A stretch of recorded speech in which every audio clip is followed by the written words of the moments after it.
Être souveraine et être aussi peut-être digne de son nom, si je peux le dire, dans ton pays, c'est de produire ce que tu manges et tu manges ce que tu produis. Et donc vraiment maintenant les gens ont fait la part des choses. Moi je suis très contente parce que beaucoup de gens ne savent pas qu'avec le vonzou on peut faire de la pâte.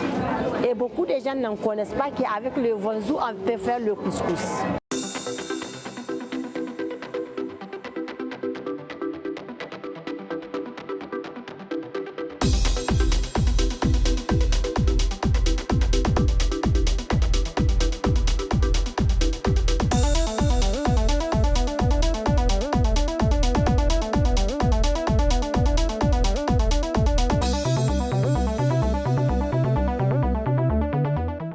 En tant qu'agence d'ISAFEM, d'abord notre objectif, dans un premier temps, c'est de faire en sorte que les artisans se perfectionnent dans la fabrication de leurs produits.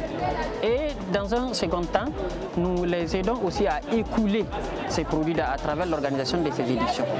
Nous avons déjà mis en place des sous-commissions.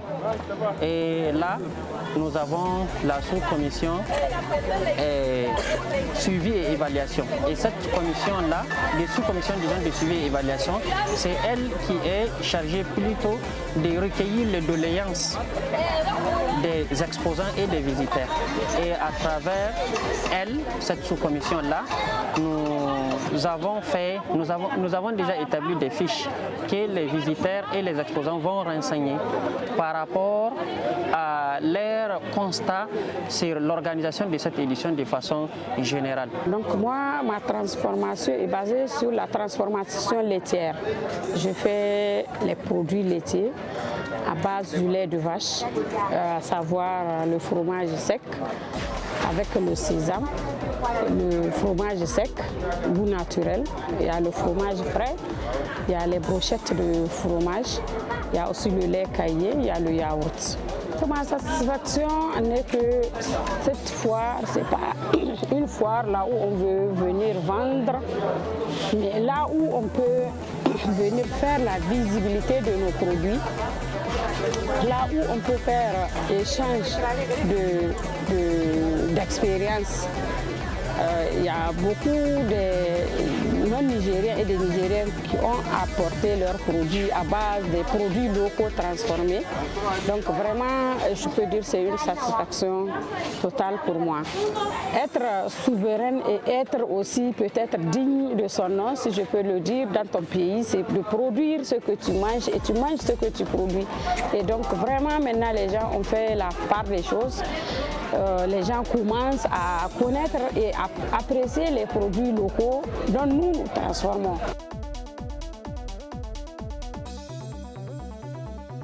Nous avons comme produit de nous le fonio, les précuits de fonio, les biscuits de fonio, le couscous de fonio, fonio en farine, en poudre, beaucoup de choses que nous faisons avec le fonio. Et après, nous avons les vonzou.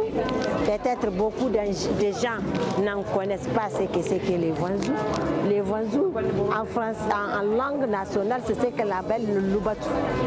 Donc, Kuruga en Hausa, Boujamata. Moi, je suis très contente parce que beaucoup de gens ne savent pas qu'avec le vonzou, on peut faire de la pâte. Et beaucoup de gens ne connaissent pas qu'avec le vonzou, on peut faire le couscous. Et beaucoup de gens ont abandonné, ne savent même pas ce que c'est que le vonzou. Donc c'est une découverte. Nos stands là, aujourd'hui, sont là pour des découvertes. À travers ça, donc, nous sommes heureux. Beaucoup de gens viennent ici auprès de nous apprendre. Ils apprennent et on souhaiterait ce qu'ils ont appris, que leur alimentation, la ration alimentaire change.